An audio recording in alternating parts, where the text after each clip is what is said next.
नमस्कार, मी बाळासाहेब शेटे पाटील. लोकपथ यूट्यूब चॅनलमध्ये आपल्या सर्वांचे स्वागत. सहकार, राजकारण, धर्म, अध्यात्म, मनोरंजन अशा विविध क्षेत्रांच्या मुलाखती, बातम्या आणि सारं काही आपल्यासाठी आम्ही घेऊन आलो आहोत.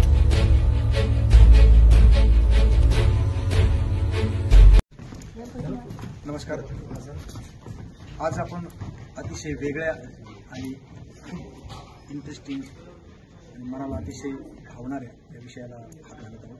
या विषयावर एक डॉक्युमेंटरी छोटीशी करत आहोत. मित्रांनो, मला सांगा की ज्या बाळाचा जन्म एखाद्या कचऱ्याच्या कुंडीत झाला, दुर्दैवी आईवडिलांनी त्याला दुर्दैवानं सोडून दिलं आणि त्या बाळाचा जन्म कचरा कुंडीत झाल्यानंतर मला अक्षरशः माझ्या सांगताना बोलताना माझ्या भावना अनावर म्हणजे मला बोलतं. पण दुरुस्त परिस्थिती असे प्रसंग असा आहे, वास्तवातला प्रसंग असा आहे की मुंबईतल्या एका परिसरात एक कचराकुंडीतल्या बाळाचा रडण्याचा आवाज आला आणि कुणीतरी ते ऐकलं आणि त्या बाळाला दत्तक घेण्याचा निर्णय घेतला आणि ते बाळ आज तुमच्यासमोर आहे. तर आपण पाहू शकतो की जी व्यक्ती आहे ती बँकेची मॅनेजर आहे आणि त्या बाळाच्या संदर्भात जो प्रसंग घडला त्या प्रसंगाचं अतिशय वास्तववादी वर्णन मगाशी गीता मॅडम यांनी केलं, कार्यक्रमादरम्यान केलं आणि त्याच संदर्भात आपल्याशी सांगणार, आपल्याशी बोलणारी, चर्चा करणार आहेत. हमें बताइए कि स्टोरी क्या है. एक्चुअली आकाश जब छोटा सा बच्चा था तो उसकी मम्मी ने, उसके पेरेंट्स ने उसको छोड़ दिया था. तो उस वक्त क्या हुआ कि एक इंश्योरेंस ऑफिसर है नवी मुंबई में, जो किसी को जानते थे नासिक में, जो एक अनाथालय जैसा एक वुमेन्स होम चलाते थे, तो उनको जानते थे. तो वो अपने काम से नासिक गए हुए थे. तो ये दोस्त से मिले तो दोस्त ने बोला चल आज मैं तुझे अपने आश्रम में लेकर चलता हूँ. तो वहाँ पे लेके गए तो देखा तो एक जो औरत है वहाँ पे, उसके हाथ में एक छोटा सा बच्चा था और उस बच्चे का एक हाथ नहीं था. तो जैसे ही इंश्योरेंस ऑफिसर ने बच्चे को देखा, बच्चे ने एक बहुत प्यारा सा स्माइल दिया. तो वो स्माइल देख के इनका एकदम दिल पिघल गया. तो उन्होंने पूछा ये बच्चा कैसे इधर आया. तो उन्होंने बताया कि एक दिन शाम को उन्होंने एक छोटे से बच्चे को रोते हुए सुना, बहुत जोर जोर से रो रहा था. तो सभी औरतें बाहर जाके ढूंढ रही थी कि कहाँ से आ रही है आवाज.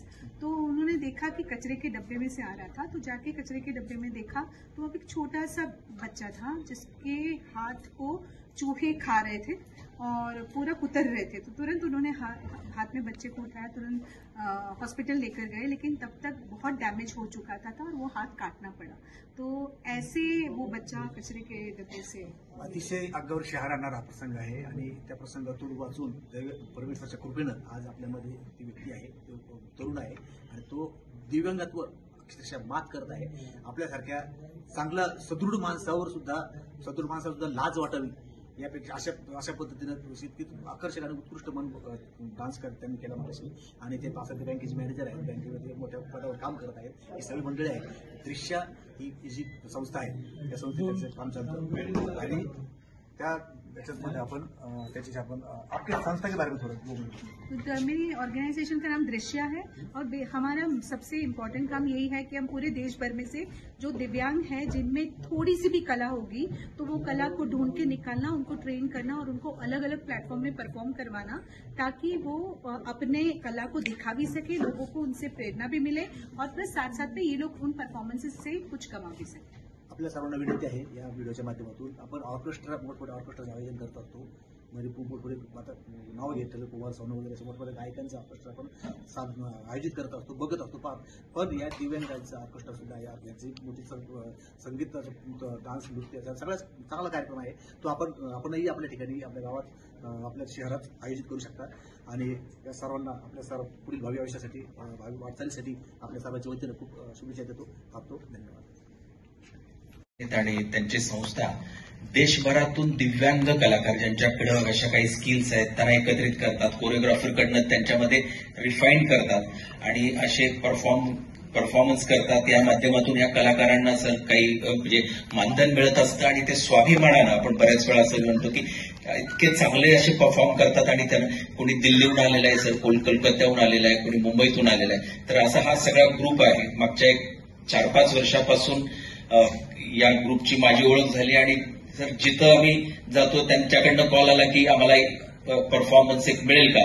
आणि योगायोगानं 15 ऑगस्टचा हा सर आम्ही इथं हा म्हणजे शो त्यांचा हे केला आणि एक खूप चांगलं सर सादरीकरण अहिल्यानगरमध्ये त्यांनी केलं आणि एक वेगवेगळ्या सर इथं प्रत्येक जो कला म्हणजे मी आता फक्त परत सांगतो सर म्हणजे हा सर याला म्हणजे त्यांच्या माता पित्याने कचऱ्याच्या डब्यात टाकलेलं होतं आणि कुत्र्याने हात कुरतडला, हात त्याला नाही येतो आणि इन्शुरन्स ऑफिसर त्यांनी दत्तक घेतला. आता खूप मोठ्या बँकेमध्ये मॅनेजर आहे सर. खूप चांगला घोडेस्वार आहे, खूप चांगला घोडेस्वार आहे. स्वतः आपली गाडी चालवतो, आरटीओने त्यांना लायसन्स पण दिले. असं सर प्रत्येकाची एक एक स्टोरी आहे सर. असे कलाकार सर आपण आज या ठिकाणी आले सर आणि आम्हा सगळ्यांचा उत्साह वाढवला. आपण भाषण नाही म्हटले पण तरी सुद्धा मी आपल्याला या निमित्ताने विनंती करेन 1 मिनिट फक्त सर आपण आम्हाला शुभेच्छा द्याव्यात. आपल्या जिल्ह्याचे कर्तव्य जिल्हाधिकारी मान्य पंकज असेलजी आपल्या दिव्यांग बांधवांसाठी अविरतपणे काम करणारे आणि त्यांच्यासाठी एक व्यासपीठ निर्माण करून देण्यासाठी त्यांचा हा विशेष पुढाकार राहिला. ते आपल्या जिल्ह्याचे पोलीस अधीक्षक मान्य सोमनाथजी घारगे साहेब ज्यांनी संपूर्ण भारतवर्षामध्ये अशा दिव्यांग बांधवांसाठी जे व्यासपीठ निर्माण करून देण्यासाठी आपलं काम केले. त्यामुळे दिशा फाउंडेशनच्या श्रीमती गीताजी, आपले अपर अधीक्षक पोलीस अधीक्षक मान्य कलबुर्गीजी आणि या कार्यक्रमात सहभागी झालेले सर्व देशभरातून आलेले आमचे दिव्यांग बांधव भगिनी त्यांचं प्रोत्साहन त्यांनी देण्यासाठी जमेल आमच्या सगळ्या नगर शहराचा नागरिक सर्व उपस्थित बंधू भगिनी आणि मित्र. तर मी स्वातंत्र्य दिनाच्या आपल्या सर्वांनाच मनपूर्वक शुभेच्छा देतो आणि विशेष करून मला आपले पोलीस अधीक्षक मान्य घारगे साहेबांचं मनापासून अभिनंदन करायचं आहे.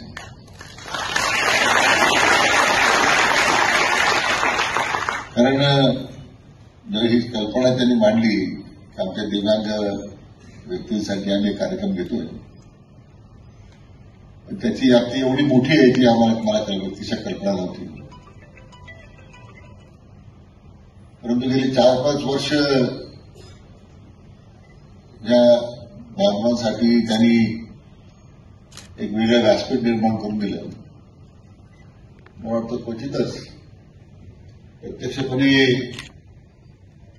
दिव्यांग बंधू आणि भगिनीसाठी काम करण्याची जी भूमिका आपण नेहमी काही लोक घेताना पाहतोय, तर वास्तवामध्ये आज मान्य घारगे साहेबांच्या पुढाकारानं हे प्रत्यक्षपणे आम्हाला या ठिकाणी पाहायला मिळते. जोरदार टाळ्यांनी घारगे साहेबांचा